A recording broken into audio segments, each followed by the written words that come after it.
बोलिए पंचमेष्ठी भगवान की परम पूज्य वासुदेव एक स्वर्ण जी बने सदैव की परम पूज्य तपस्वी सम्राट एक स्वर्ण जन्मसी समाधि सदैव की प्रभु परम पूज्य आचार्य श्री सुंदर सदैव की ज्ञान ध्यान तप चारित्र को जो जन्म देती ऐसी जीने वाली मां को मेरा सब प्रणाम है। ज्ञान ध्यान तप ऐसी जीने वाली मां को मेरा सब प्रणाम है। धीर वीर आह्वान जो बनाती जो देवान ऐसी जीने देव की प्रिया को सब प्रणाम है। मान सम्मान करुणा सिखाती गुरुओं का मान सम्मान करुणा सिखाती गुरुओं का ऐसी जीने वाली मां को मेरा सब प्रणाम है। ओम रूपी और सनेमती ऐसी जीने देव की प्रिया को सब प्रणाम है। ऐसी जीने देव की प्रिया को सब प्रणाम है।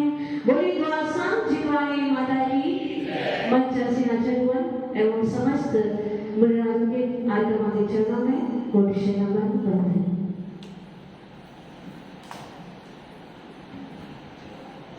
आचार्य भगवान पूज्यपाद देव अपने इष्टोपदेश नाम के ग्रंथ में लेते हैं। मोहेन समृतं ज्ञानम स्वभावं लभते नहि मत्ते प्रमाण पदार्थानां यथा मनन गोत्रमय। क्या कह रहे हैं आचार्य भगवान? मोहेन समृतं ज्ञानम मोहे मोह से संप्रदान ढका हुआ मोह से ढका हुआ क्या ज्ञान मोह से ढका हुआ ज्ञान क्या होता है? स्वभाव को ही माने निश्चय से लभते ना प्राप्त नहीं होता। क्या कह रहे हैं आचार्य कि मोह से आवृत मोह से ढका हुआ जो ज्ञान है वह स्वभाव को निश्चय से प्राप्त नहीं होता। यदि मोह से ढका हुआ है तो कभी भी स्वभाव को प्राप्त नहीं होगा। यथा जैसे मदन कोद्रवै मदन नसीले कोद्रवै माने कोदों को नसीले कोदों का सेवन करने वाला कौन? मत्त उन्मत्त हुआ पमान माने पुरुष पदार्थों को नहीं जानता। जैसे नशीले कोदों का सेवन करने वाला और उससे उन्मत्त हुआ पुरुष पदार्थों को सही रूप से नहीं जानता है, वैसे ही जो मोह से घिरा हुआ है जो मोह से ग्रसित है जिसको मोह ने आच्छादित करके रखा है ऐसा जीव स्वभाव ज्ञान को प्रभाव स्वाभाविक ज्ञान को प्राप्त नहीं होता।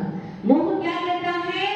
मोह सबसे पहले हमारे स्वपर का जो विवेक ज्ञान है उसको आच्छादित करता है, उसको उद्घाटित नहीं होने देता है। मोह क्या करता है? सीधे हमारी बुद्धि पर अटैक करता है, बुद्धि को प्रभावित करता है और हमारे स्वपर के ज्ञान को स्वपर नहीं होने देता है। हम नहीं जान पाते हैं कि हमें क्या करना चाहिए और क्या नहीं करना चाहिए, क्या हमारे करने योग्य है, क्या हमारे करने योग्य नहीं है, क्या हमारे सेव्य है और क्या हमारे लिए असेव्य है। हे उपाधि के ज्ञान को मोह आच्छादित कर देता है, हमारे ज्ञान को प्रकट नहीं होने देता है। कैसे? अपन पढ़ते हैं अच्छे गाना में, मोह महामद पियो अनाथ भूलिया पिबो भरे मतिवान।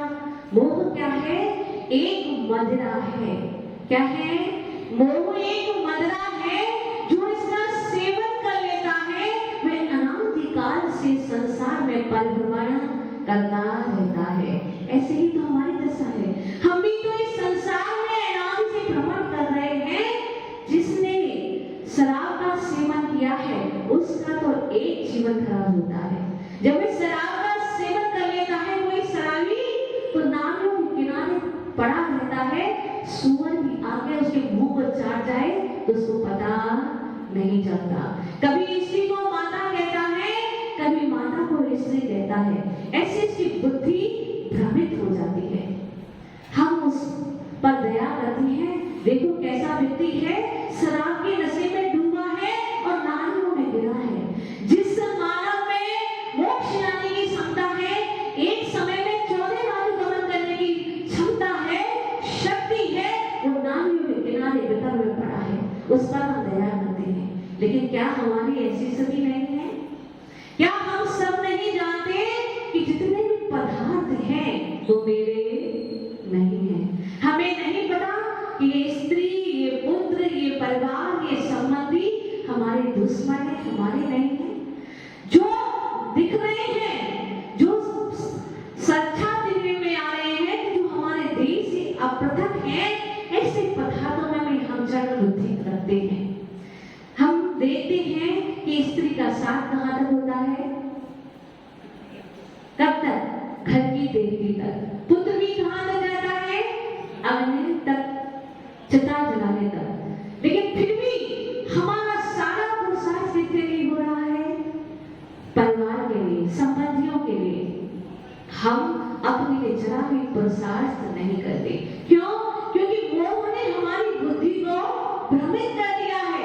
इसलिए हम जानते हैं लेकिन फिर भी उस पर श्रद्धा नहीं कर पा रहे। हम देखो, सिकंदर था, उसने सारा विश्व जीत लिया, लेकिन फिर भी उसे खाली ही हाथ जाना पड़ा। क्या लेकर गया अपने साथ में? कुछ भी नहीं।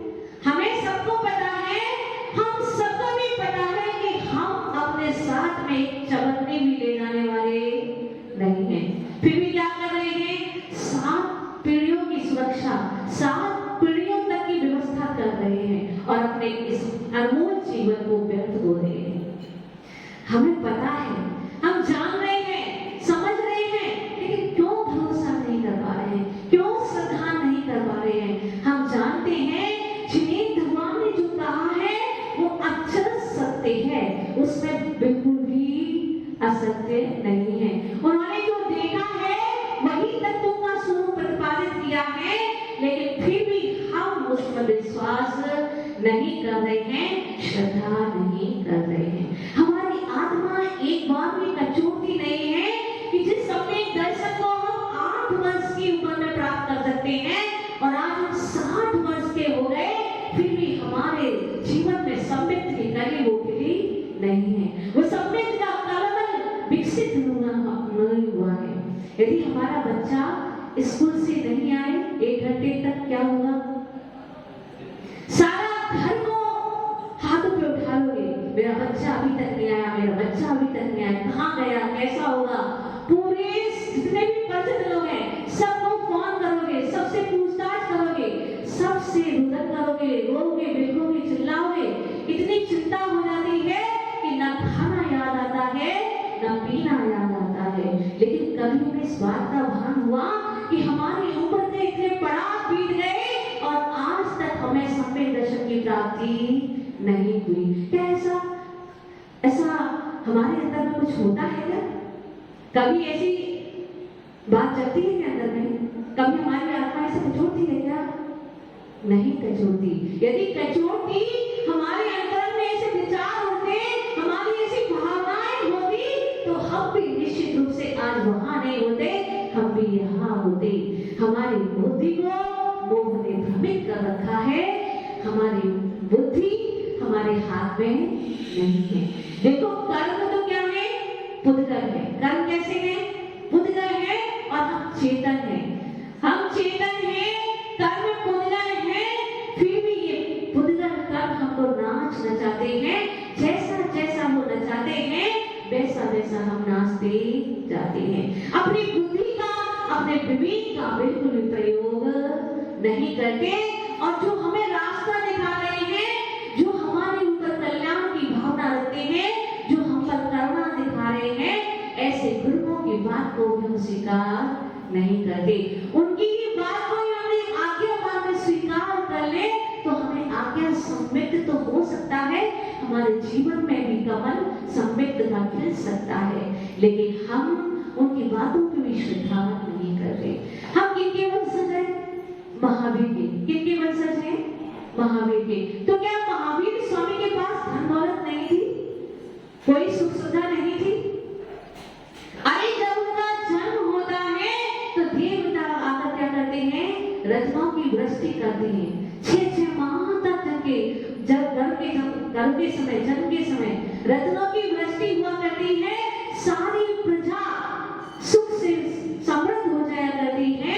ऐसे तीर्थंकर जिनके पास किसी भी प्रकार की कमी नहीं है, जिनके कल्याण को बनाने के लिए देवगण स्वर्ग से आया करते हैं, वो भी सारी विभूति को, सारी दौलत को, सारे परिवार को छोड़कर दीक्षा ग्रहण कर लिया करते हैं।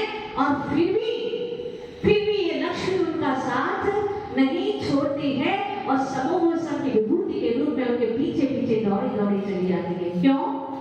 क्योंकि संपत्ति तो पुण्य की राशि हुआ करती है। जहां जहां पुण्य जाया करता है, वहां वहां ये लक्ष्मी स्वयं दौड़ती चली जाती है और हम उस लक्ष्मी के पीछे भाग रहे हैं। वो कीर्तन प्रभु वहां भी उस लक्ष्मी को स्वीकार नहीं करते, वहां भी उसको लात मारकर चले जाते हैं और वो क्या प्राप्त कर लेते हैं? मोक्ष को प्राप्त कर लेते हैं, शाश्वत सुख को प्राप्त कर लेते हैं, अपने सारे कष्टों से, दुख से दूर हो जाया करते हैं। हमें भी गुरुओं का सानिध्य मिला है, जिन भगवान की वाणी को सुनने का अवसर मिला है, उस वाणी को सुनकर हम अपने जीवन में संस्कारों का बीजारोपण करें, अपने संस्कारों को दृढ़ करें, अपनी आस्था को मजबूत करें, अपनी आत्मा को जागृत करें, सोचें, विचार करें कि हम किस भ्रम में जी रहे हैं, किस गलतफहमी में जी रहे हैं। जब तक हम इस गलतफहमी को दूर नहीं करेंगे, जब तक हम इसको समझने का प्रयास नहीं करेंगे, जब तक हम कर्मों के संस्कारों को तोड़ने का प्रयत्न नहीं करेंगे, तब तक हम शाश्वत सुख को प्राप्त नहीं कर सकेंगे। जिस सुख के पीछे हम दौड़ रहे हैं, वह तो विनश्वर है, क्षण भंगुर है, हमारे साथ में नहीं रहता है। हम जब उनके अभाव में होते हैं, तब भी दुखी होते हैं, उनकी प्राप्ति के लिए उपक्रम करते हैं, पुरुषार्थ करते हैं, और जब हमें प्राप्त हो जाया करते हैं तो उनकी सुरक्षा के लिए दुखी होते हैं। अग्नि तो ईंधन के सद्भाव में जलाती है और ये मोहाग्नि पदार्थों के सद्भाव में भी जलाती है और अभाव में भी जलाती है। इसलिए हम विचार करें, अपने बारे में सोचें, जरा अपनी आत्मा के पास भी 2 घड़ी आराम से बैठे चिंतन करें कि हमारे साथ में कौन जाने वाला है, कौन हमारा अपना है। बहुत सुन लिया, बहुत विचार कर लिया, लेकिन एक बार अंतर से उस रुचि को उत्पन्न करो, उस पीड़ा को अपने अनुभव में लाओ, जिससे हमारे जीवन का उद्धार हो। पूज्य गुरुवर आज यहाँ आए हैं, आपका सौभाग्य है, आपकी आत्मा को जागृत करने का प्रयास कर रहे हैं, आपको तत्वों का सभी चीज बोध करा रहे हैं। उनकी वाणी को सुनकर हम भी अपने जीवन से